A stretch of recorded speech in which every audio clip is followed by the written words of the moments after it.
Welcome to Nashville, everybody. Are you having fun in the honky tonks and such? Do you all feel like shit today? All right, congrats. Swayze and I are staying together in an Airbnb as we usually do. We cook breakfast every morning, and we're like, Swayze is the artist from Fomojis. I'm Donny Clutterbuck. And the Airbnb clearly doesn't know who's staying there because they think we're the same people who have always stayed there. Because there's like neon signs everywhere that say like, "Let's go, girls." And they have like cowboy boots with a cowboy hat. I don't know why the cowboy boots are wearing a cowboy hat, but they are. I don't know if anybody else is having similar experiences, but this city is mostly made for bachelorette parties and crypto conferences. So welcome to Nashville. The last time I spoke at an Inscribing something, it was called Inscribing Amsterdam back then. It's called Inscribing Atlantis now because it happens in more places than Amsterdam. And I actually met Naqib, one of the other panelists here, by interviewing for the first time, which is what I'm doing again today, about a year later or something like that. And the opening remark I made, as nervous as I would, despite speaking in the bar industry for like 10 years, I was super nervous and I was like, I don't even know what to say. Like, what are we all doing here? I was thinking too deeply about it, which ruins it. Don't ever do that. And I said, we have more of an excuse right now to say that we're early and be right about it because of the speed at which information transfers from person to person. And I guess we're right because we were super early back then. There were fewer people in the room. There was less energy. There was less people who all knew each other by then. We made it. And somebody said earlier that I'm tired of saying we're early because it's like coping, thinking that like something's gonna happen that didn't happen yet. Well, it's fucking happened, so let's talk about it. We're gonna talk about community for this last round. We're gonna keep it a little bit less serious than, well, maybe not, I don't know. Depends on what we wanna do. I mean, we're all homies on the panel, Yeah, so it's like, it's super chill. Let's take it chill. This is gonna be chill. It's gonna be like listening to a live. This is just spaces. Yeah, it's a just Twitter IRL space. Spaces. We're It's a LARPing Twitter right space now. So, shout out questions if you do have them. I want to hear them because what's the point of just, us spilling things to you? It's interact if you'd like to, but you have to shout because I'm not giving you a mic. Community. What is the point of community? Who has a PFP that's not their face? Who has a PFP that is their face? There's a few because you've worked in other fields before this, clearly. I think there's something really unique about what we're doing here, and I want to say two things about it before we move on to like why everybody else is helping us do this and how they help us do this. One thing we're doing is we're securing Bitcoin, which is really cool. So we're like adding network participation to Bitcoin, which means more people like it, which means more people run nodes, which means there is a much lower possibility of Bitcoin not existing anymore, which is really fucking cool. We like that. The second thing that we're doing is we're allowing people to partake in a way that they don't know how to vocalize. Let's say you're dissatisfied with something in the world or just the world in general today. You might have an OMB because you want to change that. You might have a puppet because you don't think it can change and you say, what's the point? Tell me I'm wrong. I'm like, I'm not. So everything that we wear that is not our own face is allowing us to say something that we don't really know how to verbalize. And in front of you today, you have 4 people who are direct facilitators of those proverbial sports jerseys that you get to wear around, rooting for a team, thinking something might express what you maybe don't know how, and maybe what none of us even know how, we just know that. Where do we want to start today? Does anybody have anything to add directly to that before I intro? I was gonna ask, like, how many of you guys are running a node specifically because of Ordinals? Because I'm one of them. I know a lot of us ran it. Okay, look at us securing the network. Fire. All right, so one of the people up here facilitates communities facilitating themselves. He runs a platform, his name is Naqib. He runs a platform that allows people to launch their own versions of kind of like whatever it is that they've partaken in the past. And the other people up here were really early to this protocol and put very small collections on chain at first because you kind of had to, and then most of them expanded or are about to expand. I wanted to talk briefly about, Naqib, what has been your journey giving people the ability to make their own community? Like you made a community that makes communities, right? Yeah. How have you seen that expand? Like what have you seen come out of that? Have you seen people develop identities that they didn't know they were going to have? What's the deal? The thing is, I'm Naqib from Ordzaar again. We kind of create a permissionless launchpad where it's meant to inscribe concept where you can get anyone to just come in to launch whatever they want. It can be a 10K collection, it can be a pass, it can be whatever. And what I've seen so far throughout the whole year plus being in a space is that there's just so much things going on in terms of what they want to push on. There can be communities that they want to build after, or it's just gonna be a simple, fun thing that they want to try out on chain, right? That's the beauty of it. And the cool thing about that is throughout this whole year, Ordzaar itself is kind of educate a lot of people about what Bitcoin and what Ordinals is all about, in the sense that when there's a mint that happens, right, people don't really understand how to mint in a way that how can I get the UTXO kind of line up? How can I split UTXO and everything? So we kind of do educational vibe, sharing to people that, okay, this is how UTXO work, right? This is how you're supposed to do this. This is how Bitcoin works. It's not like what Solana is. It's not what Ethereum is all about. And they kind of facilitate the whole education of Bitcoin. On top of that, this collection that launched, they got the opportunity to run their own community. Most of these people, though, they are not QLs, right? But they try their best to try to launch their own collection. Like, for example, like Rocks was insane. It was like anonymous, nothing happened, and then it just grew up to be its own community in sense. We have other collections, for example, Ordinals. Like Ordinals was insane. It was it was such a retort thing that it went bonkers that they have balls to launch a collection just before halving. And that's how crazy it is, right? And it forms a whole new community of retorts, right? He has an accent. He's saying retorts, by the way. Yeah. Okay, I'm not saying the R word. Just a retort. It's a collection. It's really Again, fun. he has an accent. Yeah, I'm from Singapore, so I have an accent myself. So, but in terms of how I provide this kind of space to people, it's just amazing, right? DJs coming in, from Solana, from Ethereum, from AVAX, from Tezos, whatever. They come in. They have never tried to launch a collection. They have always been the one trying to buy a collection, and now they have the chance to do it in a pernicious way, and they can just try to learn how to grow the community. We show support. We work with Sanj, to get people to do recursive, right? We provide a lot of different concepts for them to try to launch, and it grew. It grew, and there's a big community of different kind of collection out there because of us, which is insane. What Naqib's doing with Ordzaar feels a lot like Spotify or TikTok, allowing anyone who feels like it to have a voice or show people something. Where previously in the record industry, you would have to get a label, you'd have to get funding in order to get a pressing and get a record out to people, or a CD or a cassette, or traditionally that was the case before the internet. Now we're allowing people to do something that's kind of never been done before in a way that has only recently become common. So we look at it as just the status quo at the moment. But it's really not. It's trailblazing. It's allowing anyone to say anything they want and anyone else to hear it if they want to or have access to it, which almost everyone does because everyone has a smartphone. It's one of the only things that everyone on the planet has, to a large degree anyway.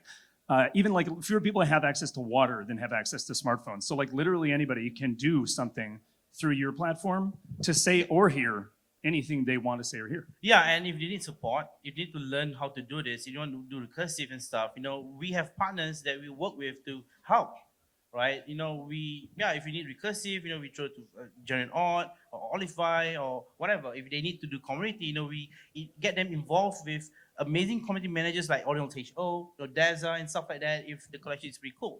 So that's kind of things that we provide to get people to start their own concept on how to run a project, on Ordinals or NFTs they call it, and build their own community. Yeah.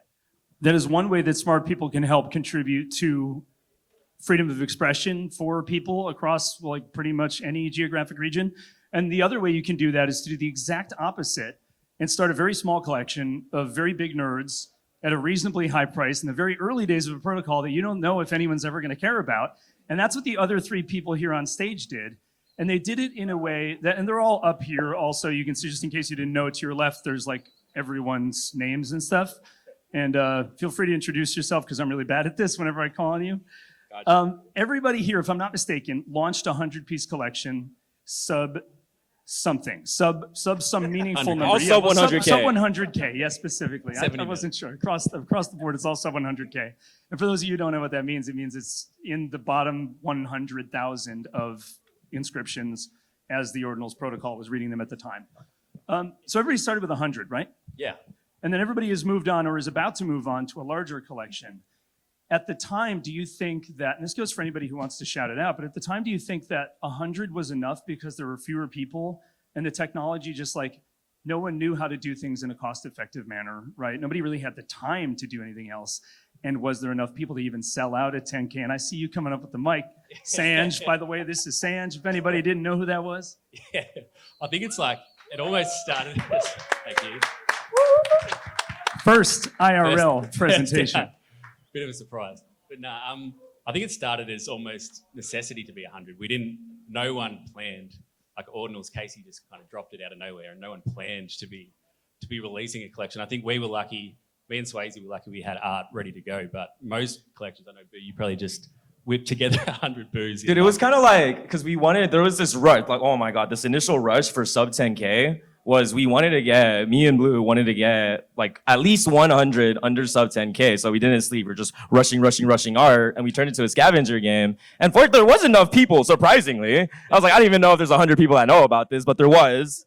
And yeah, 100 just seems to be the proper number for that time, because you couldn't do anything bigger than that. There wasn't enough participants at all. And do you remember it was like a thing to be like a small collection? Like that was the thing. Yeah, it was a fact. Like everyone got their It tribe. was like the cool thing It was at the the cool thing. time. Because we were trying with scarcity in the beginning, but scarcity only appeals to some people who can afford it or who get the joke or who are there early or something like that. So you threw another, how many on top of that? 1820 for Another the Battalion. 1820, right? So that was like the Gen 2. There's another 2009 Yeah. in Fomojis 2.0, and we talking about it? coming. 2000s Reveal. are There's another coming. 2000 coming up. Okay, Yeah. so there's a funny dynamic here. Alpha where, like, here, alpha. it's not easy to build a community. It's really difficult actually to make something that people inherently vibe with and not have to explain it to them. Like, I think you've done a good job. If someone buys something you're selling without you ever meeting them or them knowing that it's you doing it, like that's the most satisfying thing I think you can do, is to launch something that people just inherently vibe with. And it's really difficult to get ahead of yourself and make that happen. Y'all have managed to do this. Did you think you were solving a problem when it happened? Did you like look at them and go, I know people are going to look at this and think, I want to be that for one reason or another? Did anybody know that? I don't know. So we launched with this scavenger type game where so this was early day Ordinals. So we would inscribe using the Ord client and it would pop up. So I looked at that and I was thinking, okay, we could turn that to a game where as we inscribe it pops up, people will find it. People really like the vibe of the boos because it reminded them of like Mario, retro type vibe. And a lot of our holders are older in that sense where Mario and retro games were their childhood. So I didn't think we were solving a problem, but we were just experimenting with a vibe and it seemed to work out. You put something out not thinking that 40-year-old white people were going to be like, wow, that looks like something I did when I was a kid. No, I did not. But it happened. I mean, I had a dream about like this pixel collection, and then Ordinals came out, and I was like, hey, everyone's doing pixel retro art. It fits the vibe of early Bitcoin. Let's run it. And how about with regards to, I mean, there's probably no mistake that these are called Fomojis, right? Is this because everyone has emojis in their phone, uses them every day all the time, and then can look at these and be like, I think I feel something when I look at that. Like, Yeah, it was kind was of their intent? Swayze kind of came up with it accidentally. We sort of, it wasn't even meant to be that, but it kind of just came together. And then like it was such a rush at the time. We're like, well, we've got this. We've got to go with it now. But it's kind of built its own little character, and it's been good. But it's funny how you say about the two different sizes of collections, because everyone was with 100 at the start, and I think like it was kind of the thing to do, and everyone knew everyone, but you can only grow so much with 100 pieces, like because they all got too expensive, and all these people wanted to buy one, but they couldn't afford it. So it's like there's kind of two ways to attack it, and I think going, which most collections do, is expand is definitely the next step to I guess grow that community. It's like we can't just be 10 different communities of 100 people. We need more people, and so lower entry definitely helped with that. So I think like growing, and even 2009 is pretty small now. Like we've kind of reached that point where it's almost like you need more, but it's it's always a balance. But I think like Ordinals is one of the I guess ecosystems that has probably done it best, where they've built communities first, and actually rather than sort of making all this like 10K collection up front, making a couple $1 million and then just kind of hoping a community forms. Like all of our projects have built a community before really raising any money, and then if the community sticks around, then they've expanded, which I think is something that is pretty unique to Ordinals, and I find it works well, because it's sort of, they're not just here to make money. The communities seem to stick around longer, which is kind of what we want. And that collection size was a direct, like a correction from the 10K shitcoin gambling that like everything else sort of started to look like. I After hate 10K collections. He hates 10K I'm collections. I'm tired of 10K collections. Zero, you're gonna say something? I was gonna say like, yeah, Like we're the founders that basically built the culture around Ordinals, and like Oh, flex. starting like us and many others, but starting at 100 and growing is something that's proper to Ordinals. And that's something that we have strived to implement as culture. We want to grow the art, we want to grow a community, and creating a collection is like creating a club, right? You create a club around something you're interested in, and then you hope like other weirdos like you join, and then you just make friends. Like everybody in this stage is friends now. And It's like a club you can get into for a one-time. Yeah. We clap for that. Yeah, yeah. It's like a club you can get into for a one-time fee, and then you're in it for the rest of your life. And it's a strange dynamic for us to have to deal with no royalties for trading. Although I think it's cleaner this way, and I think it demotivates a lot of bad behavior that we saw happening in other like very high royalties situations. But if you sell 100 pieces and you get a certain amount of money, you do everything you can do with it, and then what do, right? You've had to solve these problems where it's kind of good that we started out with 100 because we didn't raise all the money from 10K up front. We threw down 100, made a little bit of money, and then like when that starts to run out, we're like, we got so much more shit we want to do. We may as well launch some more stuff, get some more people in, grow the brand, make everything stronger, make everything better. And it kind of like encourages this very organic version of growth that we didn't see as much before this happened. It's kind of like proving yourself, like launching the 100 and raising that initial money. It's like, cool, I survived. Because when I got into Ordinals, like I gambled everything I had because I believed in it. Like my entire network, I was kind of like running low for me. Like the crypto market was dead, so my port wasn't looking pretty. And so when I say gamble, I mean, I put all of my time, like every single day, the rest of the money I had into Ordinals, into BitcoinBoos, and building out this collection. Because I believed in it and I believed in myself. And when it comes to launching the second one, it's like, okay, you raised a bit of money from the first round. You build a community. It's kind of like proving yourself, proving, hey, like I'm not a grifting scumbag. I'm not just gonna leave you guys in the dust. Like I'm kind of here the whole way through. Hey, look, I'm participating in the ecosystem. I'm making friends. Hey, I actually vibe with this whole place. And just a bunch of us kind of like followed that. And it's kind of accepting in a sense where people do support the next collection, and it's like, cool, now I can survive again. Because 100% of the initial funds went into, again, gambling a second time and said, hey, can we sell out? And it's like, we did. And just the entire Ordinal space grew in this massive way where like, you guys are all here now. And it's really fucking sick to see. Like a year and a half, just the growth is massive. It's insane. Yeah, I think it's like you said, like there was hundreds of little collections at the start that aren't around anymore. And so it's kind of these ones that have stuck around have showed that they're probably going to stick around longer. It's not just like you're hoping that they're going to be here. It's like they've been here for 18 months or 2 years or whatever. So it's a little bit more than just the 10 different ape derivatives and the 20 pizza collections that were all there in those first couple of weeks, which have kind of faded away, which is good. It's art on chain, and we still want that, but I guess it gives. You can tell how many people aren't around when you start deleting all your Discord servers. It's like, wow, there are so many I erased that are not around anymore. Wait, that's also a sign. That's also a massive sign if we're in an Ordinals bull market. When the market dies, the Discords all completely die. When the markets come back, you got the whitelist grinders making Discords hype. You got like communities back. People are like, what's the alpha? People trading things. Like, it's a really clear indicator of we're back, we're not back.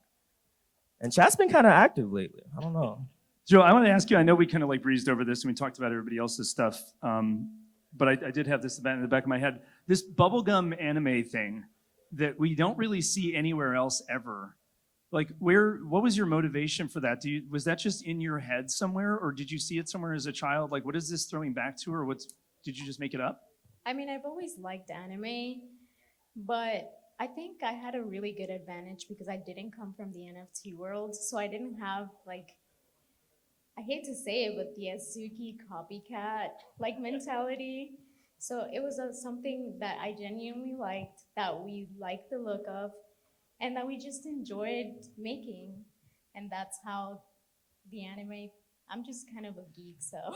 I think I have this chronic issue where I overthink everything, and it kind of takes the magic and the fun out of it when you do that, but I need to explain and like dig into everything. Did you have like a theory? It's destructive. Why? No, it's just destructive that I'm even asking that question, and I don't know why I'm obsessed with doing that to everybody. No. But you shouldn't need to have this like dastardly plan to why you did that. It's like, I think it's cooler No, that it just like This fell out wasn't of you. something I planned for 20 years, and it's been my lifelong dream to make an Ordinals collection from the womb. Even before the protocol, it's yeah, crazy. even before it dropped. Before Bitcoin, in fact. Yeah.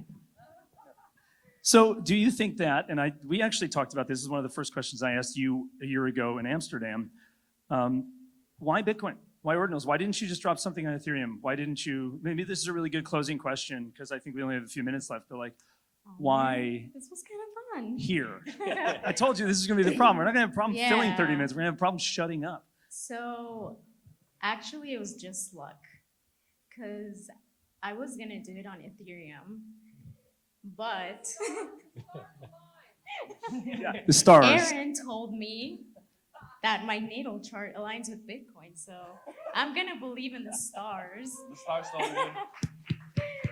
and say it was the stars that aligned for me. So Ordinals just dropped at the perfect moment when I had the time, had the resources, and I had Cypher to do it.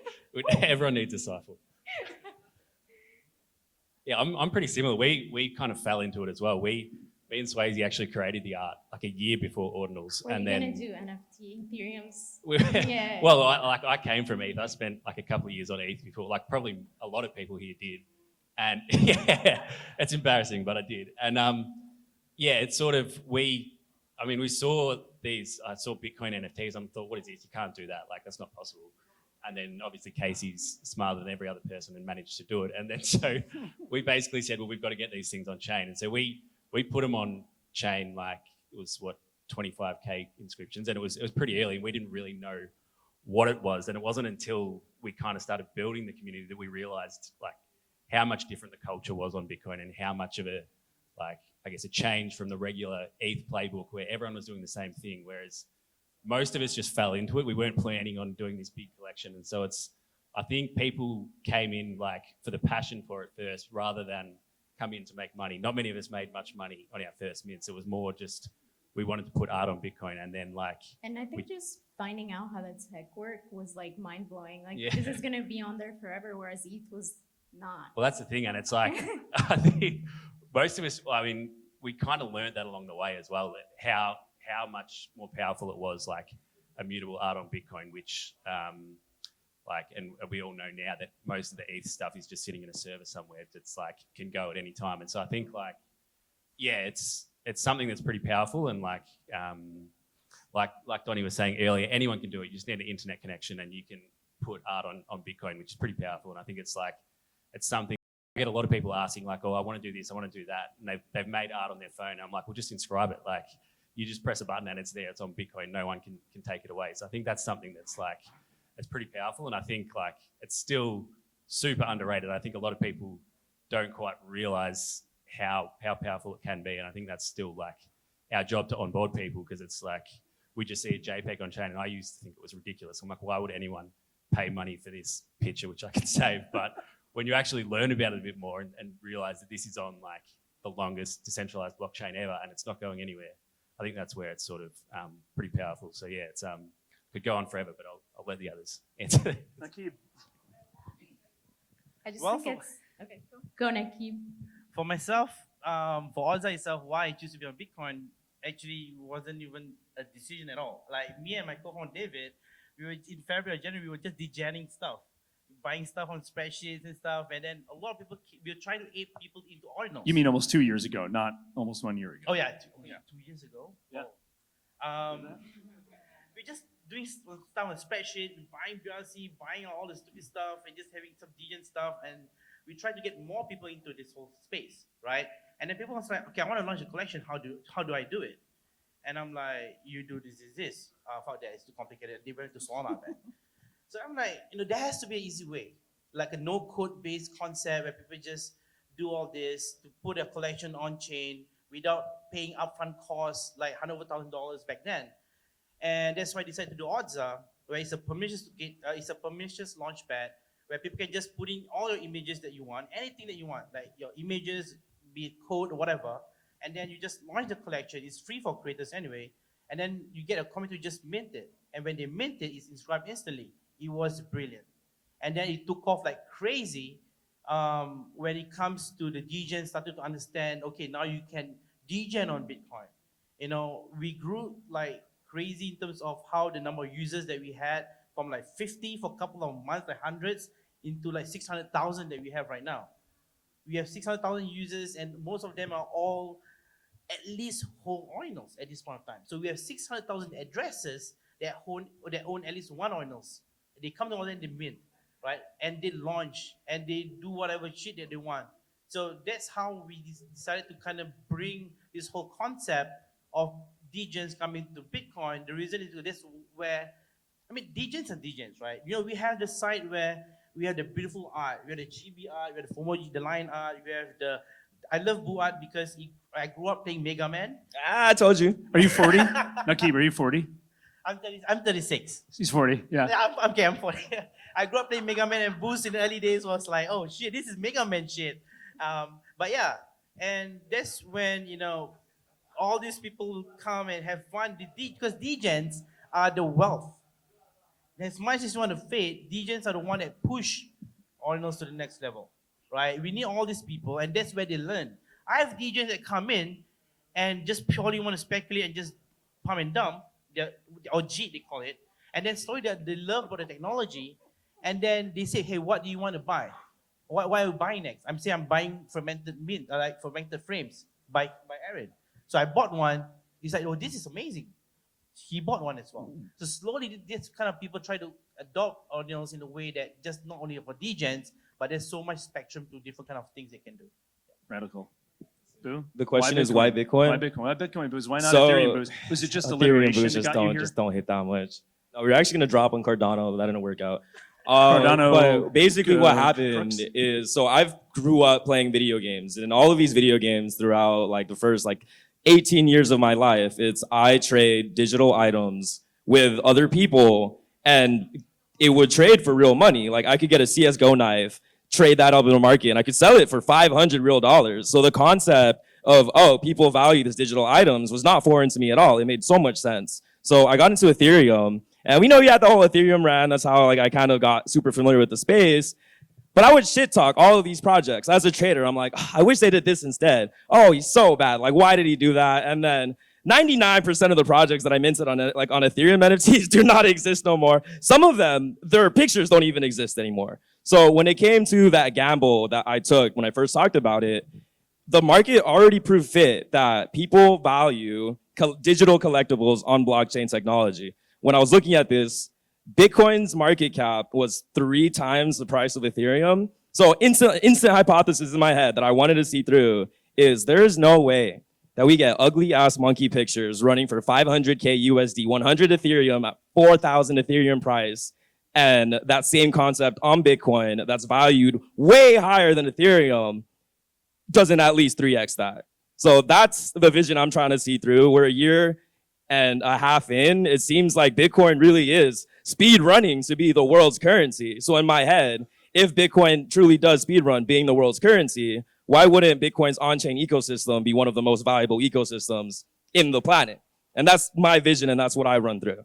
But all the way from mystical thought to extreme levels of logic, we have almost the same kind of the stars told me so. The stars told you so. It sort of points at the same answer, doesn't it? I made 2 tiny collections as a younger Ordinals person. One of them was like a reinscription concept.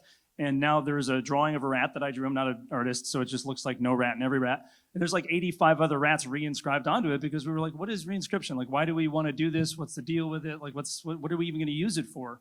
And another one that was using parent-child and reinscription relationships to draw a 3-dimensional data tree in like on Bitcoin or whatever, just to mess around with it. Because like Bitcoin's exciting because it's here for a long time, at least. And I think something humans have been doing since we've been humans is seeking immortality or trying to figure out what that means. And this is just one more step into that. So we're putting the things that are closest to our hearts, our communities, our livelihoods, and our time into this in search of immortality. Let's go, give it up for them. Thanks for doing everything you do. Thanks for showing up. Have fun in Nashville.